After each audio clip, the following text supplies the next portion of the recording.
Hi guys, good evening. So we're here for another episode of the Beyond Alpha podcast, and today we're gonna talk about what are the dangers of staying in your comfort zone.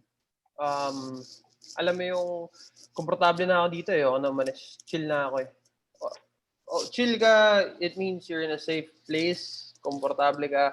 But what are the dangers that comfort parang brings to us? Or how does it affect us negatively? So before we start, just want to introduce my partner Brian. Hi, Bri. Hi guys. Yun, danger of comfort zone. Pwede yan sa trabaho or kahit sa personal life mo eh. Example, yung work mo dahil petics, hindi ka na ngayon naghahanap ng better na better work or sabihin natin better yung compensation, better income. 'Di ba? Dahil petics lang eh. Papasok ka, on mo lang yung computer mo or yung laptop mo or desktop mo tapos after lumipas yung 8 hours tapos na. So petics lang, hindi ka na naghahanap ng bagong skill, hindi ka na nag-aaral ng bagong skill or whatever na pwedeng makatulong sa'yo for your next role or so kung lilipat ka man ng work or kahit internal na promotion, komportable yan. Another example is halimbawa, yun dahil connected din dun kaya hindi ka na rin naghahanap ng work. Halimbawa, may family ka na. Tapos yung siyempre sa umpisa, halimbawa supportive yung magulang mo or supportive yung parents nung napangasawa mo. Chill ka na. Kumbaga, siyempre sa umpisa tutulungan kayo niyan eh. 'Di ba? Parang po-provide kayo niyan as much as possible as a starting family. Bilang magulang sila, tutulong sa inyo 'yan. Pero if you're thinking na gano'n na yung gameplay natin, gano'n na yung galaw natin habang buhay or habang buhay yung yung tumutulong sa atin, you're in danger pare, 'di ba? Baka 'pag nawala yung suporta ng nanggagaling dun sa magulang natin or dun sa hindi mo alam kung saan ka pupulutin. 'Di ba yung lifestyle mo pala sobrang komportable kasi nga wala kang iniisip na kuryente, wala kang iniisip na tubig, wala kang binabayarang bills whatsoever, parang pangsariling mo lang. So once na nag-stop yung suporta sa inyo, mararamdaman niyo ngayon yung buong bigat ng lifestyle niyo, 'di ba? Which yang maaaring yun nga malagay kayo sa since sanay na kayo dun sa gano'ng lifestyle hindi kayo ngayon maka-adjust, which is yun maaaring maging reason pa ba't na malubog kayo sa utang. So yun yung mga possible example. So take ko paano gano'n pa rin guys, lagi naman ako personally ina-advocate ni JB, you have to take responsibility. Be grateful na may tumutulong, pero act as if salo mo lahat, 'di ba? Gumalaw ka, lifestyle ka na responsibilidad mo lahat. Yung mga pinasok mo kung nagpamilya ka, nag-anak ka, saluhin mo as much as possible. 'Pag kinakapos, tumutulong, be grateful. Pero as much as possible kung may naiaabot sa'yo yung magulang or sino mang tumutulong sa'yo, think of it as na kailangan ko ibalik 'to. Pinasok ko na 'tong hindi na kaya 'di ba? At the end, if tumatanggap ka pa ng support sa magulang mo tapos kasal ka, ano kayo nagbabahay-bahayan, 'di ba? Hindi, eh. Sige tinulungan kayo, think of it, kailangan ko maibalik 'to kung kailangan kasi I'm taking full responsibility din dito sa pinasok kong buhay, sa mga ginawa kong desisyon.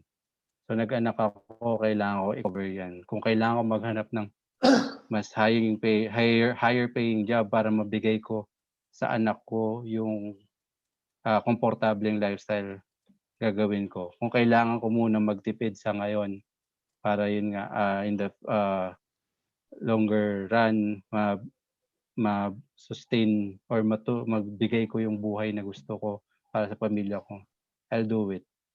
Yun yung gameplay ko. Personally, di ba? Yun yung take ko dyan, pare. Ikaw, Chong.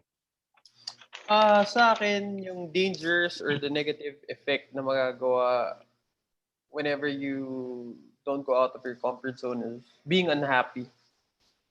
Magiging miserable ka eventually. Kasi for me, happiness is gained or it's achieved if you have progress in something. Pero if hindi ka nagpro-progress in anything, if you stay stagnant, you stay the same the whole time, eventually, you can be happy right now. Pero eventually, darating yung lungkot, darating yung self-doubt, darating yung parang insecurity. Whenever we stay still, uh, pwedeng masaya siya at the moment, pero it's gonna creep in. I'll give you an example. Kunyari, okay ako, I don't wanna leave the house kasi yun nga, I stay with my parents, libre lahat. Then all of a sudden, you're 35 years old, you're still the same. Everybody's moving on with their life, ikaw ganun pa rin. Di ba? You can possibly enjoy it at a certain time sa buhay mo, pero I guarantee you, if you stay the same, unhappiness is coming. If you don't change, okay na ako dito, darating yung pagiging miserable, darating yung self-doubt, darating yung insecurities. The only way na hindi mo magagawin yun, hindi mangyayari yan is if you progress in life, if you go after something bigger than yourself. Kasi, di ba, this life is meant to be lived.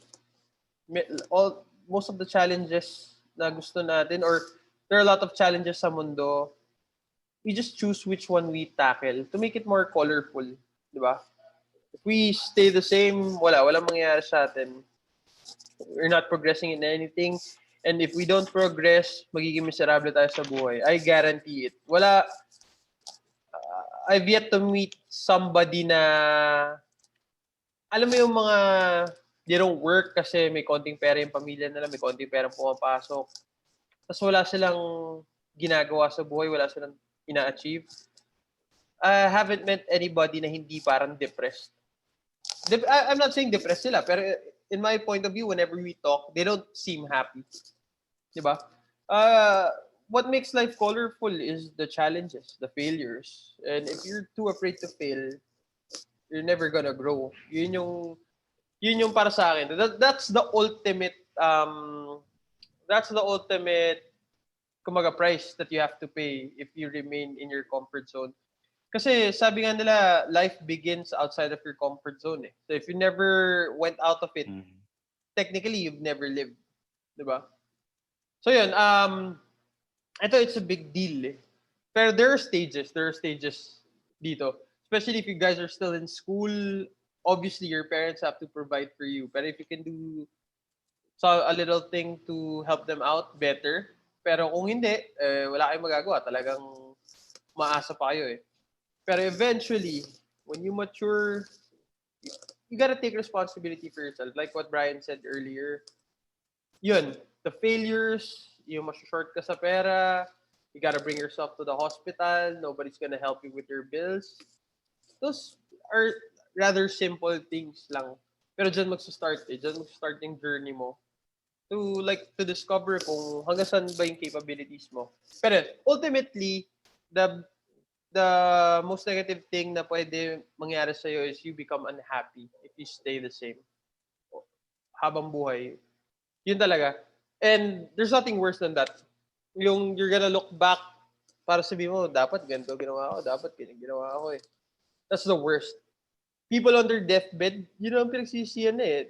Pinagsisiyan nila the things that they didn't do, they didn't try. Diba? There are a lot of people who went ahead of us. Nagbili na sila sa atin eh. They already told us na yun yung pinagsisisihan nila whenever they are near Heaven's Gate. So, huwag natin siya gawin. Comfort zone are for pussies. You're never gonna be great kung nasa comfort zone ka. Yun ang sure ako. You gotta put yourself in tight positions kasi you gotta force yourself to grow. Yun talaga yung biggest belief ko eh. Mahirap siya i-execute eh. Lalo na kung komportable lahat. Kunyari, may pera kayo, hindi ko naman sinasabi na huwag kayo kumuha ng capital sa parents nyo. There's a different things eh. Kumaga, my thing is just put the pressure on yourself. to excel. Put the pressure on yourself to deliver. Yun yung pinaka-importante. You wanna add Agree. anything else, Bray? Kasi medyo straightforward naman yung topic natin eh. Sige. Mhm. When is the time Sa tingin mo akin, na you should be sige pre. responsible for yourself? Kasi as an adolescent, kung marami nakikinig sa atin ng mga bata na coming out of college, kailan ba Mhm. dapat ako lumabas sa comfort zone? Ano yung, kumbaga, timing? Or ano ba dapat yung signal na tinitingnan ko? Obviously, life Sa is not the same for everybody. Pero, kumbaga, general idea, mhm. ano sa tingin mo yung paglabas ng comfort zone? Yung mga unang steps? As early as pare, kung yun nga, case to case basis, pero halimbawang pinag-aaral ka and sinusuportahan ka naman ng magulang mo. As after kang pag-aralin, it's all you na dapat yun gameplay 'di ba? Sige habang nag-uipon ka, you could stay muna with your parents, pero nandun na it's more of the mindset na chill na lang ba ako dito kasi nga covered lahat, wala akong binabayarang bills, or habang nag-stay ako dito may plano naman akong bumukod din. So, after college nakapagtrabaho ka na, may source of income ka na, or yun nga, kahit nga nagka-college ka pa lang or high school for some habang may source of income ka na, ah, may gano'n thinking na, may gano'ng plano, taking responsibility na, after kung maipon 'tong amount na 'to or after kung maipundar 'tong mga bagay-bagay na or makapaghanda ako, bubukod na rin ako. Kasi eto lang guys, natutunan ko, it's hard for halimbawa po nagpamilya ka na, tapos nag-stay ka pa dun sa sa bahay nung magulang mo. Kasi it's conflicting cultures Personal experience ko magko-conflict yung cultures, magko-conflict yung bagay-bagay. 'Di ba may mga subcultures yung mapapangasawa ng mga kapatid mo, may mga subcultures kayo, tapos hindi magko-connect. So 'pag, magpapamilya na kayo, sige kung sa habang nag-uumpisa kung mag-stay pa kayo diyan, pero may plano dapat na bumukod. Yun yung take ko diyan pare. Ikaw ba? Ako agree ako dun sa timing. Uh, when you get your first job, that's when it starts. That's when it starts. Kahit na medyo well off kayo, huwag natin sabihin mayaman. Average. Average. Mhm, Uh, you should take it upon yourself to parang chip in sa expenses, groceries. Kasi yung mga bata nga na syempre, kumbaga medyo nasa mas financially difficult yung situation nila, talagang matututunan na to at a very early age na kailangan nila alalayan yung parents nila. Pero if you're fortunate mhm, enough na wala ka sa sitwasyon na yun, take responsibility. It's practice Practice of you setting aside yung sweldo mo parang for a certain thing na hindi para sa'yo. You're not being selfish Yun yung parang my first lesson about being independent or growing out of your comfort zone is you gotta look at other people, parang try to help them out. Yun yung sa akin. Pero agree ako dun sa timing. When you get your first job, when you start earning, pamasahe mo, that should be you. Pamasahe, pagkain, at least yan. Kasi may mga mhm, kilala ako, tatrabaho na, humihingi pa ng allowance sa parents nila Tapos at the end of the month, they buy whatever it is, whatever gadget na gusto nila. Don't be that guy. Kasi sa totoo lang, dito sa mhm, Pilipinas, okay yan. You live with your parents when you graduate. Okay, kasi that's our culture But if you go outside to the first world countries, they're gonna kick you out kapag you don't pull your own weight. mhm. Just to give an example of that, may kilala nga ako, siningil niya ng rent parents niya. Almost senior na yung parents niya, siningil niya ng rent. So, dito sa atin kasi medyo forgiving sa mga bata. Pero you don't wanna be that guy na, alam mo yung, kunyari, naulila ka bigla, tas you don't know what to do, huwag mong gawin yun. Habang nandyan yung parents mo para alalayan ka or sino man guardian mo or sino mang matanda na inaalalayan ka, if you're fortunate enough to have somebody like that, magpa-guide ka na. Pero hindi na to yung parang binubuhat ka niya. You walk beside him or her, tulungan mo siya. Look at the expenses. Magkano ba gina-grocery natin? Alam mo yung mga yun? Simple thing eh. Saluhin mo yung grocery.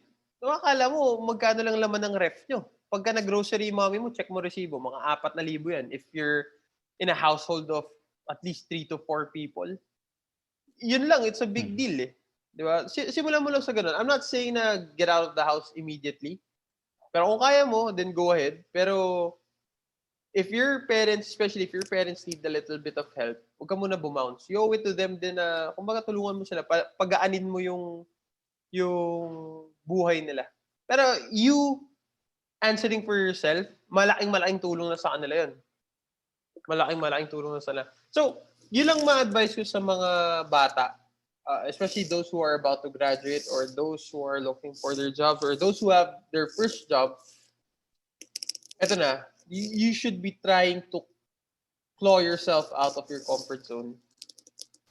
Yung mami, pingin gano, try to minimize it or if hindi mo kaya, ako kasi I would suggest completely tanggalin mo yun.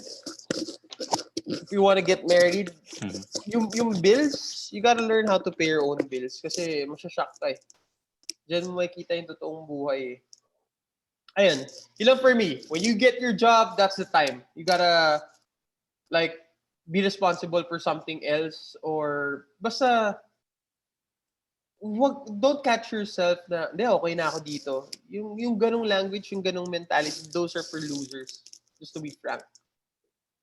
So, that's it for me. Anything else you want to add, Bri, before we let yung viewers natin go? That's it, guys. Yun, carry your own weight. Yun yung key takeaway. Take full responsibility. So, yun, guys. Anong take nyo dito sa topic natin, getting out of your comfort zone? Share nyo rin sa amin sa comments. Then, yung website natin, www.imbeyondalpha.com. Social media accounts at imbeyondalpha, Facebook, Instagram, Pinterest, and Twitter. Then, Beyond Alpha Podcast sa lahat ng podcast directories. Apple Podcast, Google Podcast, Spotify, and Stitcher. Then, yung YouTube channel natin, Beyond Alpha Podcast. Click subscribe and click the notification bell. That's it, guys. See you next episode.